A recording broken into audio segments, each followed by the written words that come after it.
Well, at least in the minds of this member, there's a whole lot of questions remaining about what went on, particularly considering the fact that, as you mentioned, it's a, quote, big deal as to what went on during the campaign.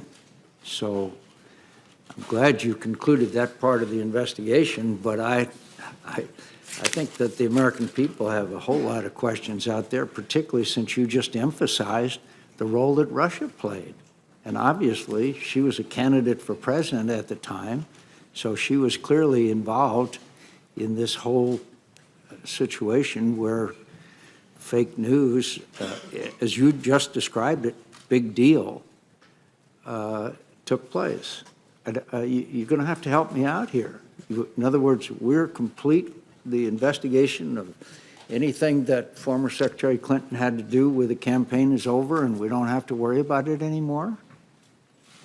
With respect to Secretary, I'm a little confused, Senator. With respect to Secretary Clinton, yeah, we investigated criminal investigation in connection with her use of a personal email server. I understand. And that's the investigation I announced the conclusion of on July 5th. So, but at the same time, you made the announcement there would be no charges brought against then Secretary Clinton for any activities involved in the Russia involvement in our engagement in our election.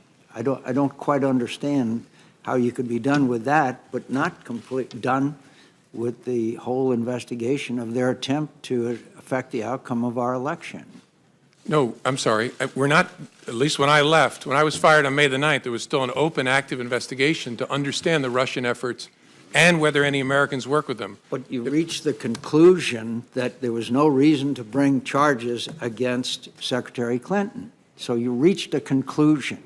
In the case of Mr. Comey, the President Comey, no, sir. Me, in the case of President Trump, you have an ongoing investigation.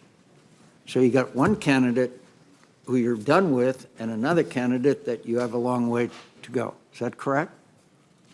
I don't know how far the FBI has to go, but yes, that the Clinton email investigation was completed, the investigation of Russia's efforts in connection with the election, and whether there was any coordination, and if so, with whom, between Russia and the campaign, was ongoing when I left. You just made it clear in what you said. This is a, quote, big deal, unquote.